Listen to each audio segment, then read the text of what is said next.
નમસ્કાર, હું છું અંજલિ રાવલ અને તમે જોઈ રહ્યા છો ન્યૂ ભારત ન્યૂઝ। વિધાનસભામાં આમ આદમી પાર્ટીના ધારાસભ્ય ચૈતર વસાવાએ આદિવાસી વિકાસ માટે ફાળવાયેલ બજેટ ખૂબ ઓછું હોવાનો સરકાર પર આક્ષેપ કર્યો છે। તેમણે આદિવાસી વિસ્તારોમાં રસ્તા, આંગણવાડી, કુપોષણ, ખોટો સર્ટિફિકેટ અને નર્મદા ડેમના વિસ્થાપિતો સહિતની સમસ્યાઓ ઊભી કરી સરકારને તરત કાર્યવાહી કરવાની માંગ કરી છે। આમ આદમી પાર્ટીના ડેડિયાપાડાના ધારાસભ્ય ચૈતર વસાવાએ વિધાનસભામાં જણાવ્યું કે ગુજરાતમાં 1.25 કરોડ આદિવાસી લોકો વસે છે, પરંતુ તેમની વિકાસ માટે ફાળવાયેલ બજેટ માત્ર 5,425 કરોડ છે, જે ખૂબ ઓછું છે।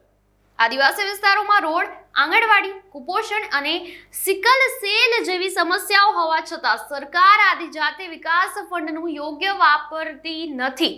ધારાસભ્યએ ખોટા આદિજાતિ સર્ટિફિકેટ ધરાવતા લોકોને નોકરી, રાજકારણ અને શિક્ષણમાંથી દૂર કરવાની માંગ કરી છે।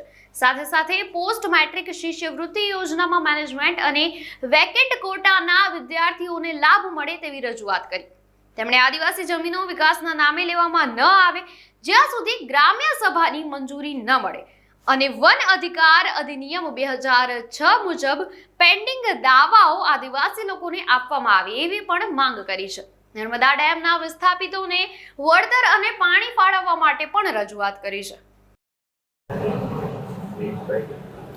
આજે વિધાનસભાના સન્માન્ય ગૃહમાં આદિજાતિ વિકાસ વિભાગના મંત્રી શ્રી માંગણીઓ લઈને આવ્યા છે, ત્યારે એમાં ચર્ચામાં મેં પણ ભાગ લીધો અને સરકારશ્રીનું ધ્યાન દોર્યું કે જે પ્રકારે ગુજરાતમાં 15% આદિવાસી સમુદાય વસે છે, 1,25,00,000 જેટલો આદિવાસી સમાજ વસતો હોય, આપણે જે વિધાનસભામાં બેઠા છે, વિધાનસભા હોય, સચિવાલય હોય, હાઈકોર્ટ હોય, કલેક્ટર કચેરી હોય, એસપી કચેરી હોય કે જિલ્લા પંચાયત હોય કે આ ગુજરાતના રોડ રસ્તા હોય, તમામ જગ્યાએ આદિવાસી સમાજે પોતાનો પરસેવો આપીને આ ગુજરાતના વિકાસમાં એમનું ખૂબ મોટું યોગદાન છે। ત્યારે આદિજાતિ બજેટમાં આ વર્ષે 5,425 કરોડની જોગવાઈ કરવામાં આવી છે, જે ખૂબ ઓછી છે।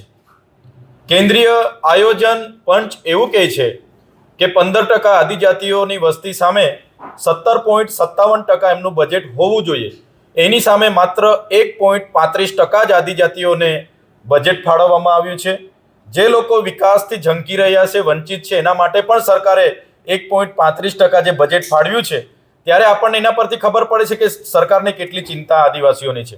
અને સાથીઓ, તમે જોયું હશે 2024-25માં આ જ પ્રકારે 4,373 કરોડની જોગવાઈ થઈ હતી અને એ 4,373 કરોડની સામે માત્ર 3,373 કરોડ રૂપિયા જ વાપરવામાં આવ્યા।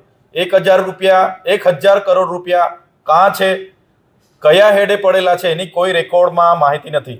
એ જ પ્રમાણે ગત નાણાકીય વર્ષ 2025-26માં 5,120 કરોડની જોગવાઈ કરવામાં આવી, તેની સામે માત્ર ને માત્ર 2,410 કરોડ જ આદિવાસીઓ માટે વાપરવામાં આવ્યા।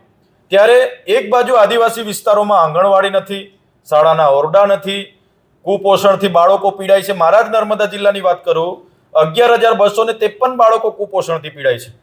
દાહોદ જિલ્લામાં 19,596 બાળકો કુપોષણથી પીડાય છે, સિકલ સેલ એનિમિયાથી પીડાય છે, અને સરકાર એ આદિવાસીઓનું બજેટ બીજી જગ્યાએ વાપરે છે। તો એ બજેટ ટ્રાઇબલ સપ્લાનના માધ્યમથી ડાયરેક્ટ આદિવાસીઓ માટે વપરાય, એની અમે રજૂઆત કરી છે। આપ જોઈ રહ્યા હતા ન્યૂ ભારત ન્યૂઝ અને કોમેન્ટ સેક્શનમાં અમને તમે શું માનો છો એ જરૂરથી જણાવશો અને ન્યૂ ભારત ન્યૂઝને લાઇક, શેર અને સબસ્ક્રાઇબ કરશો। નમસ્કાર।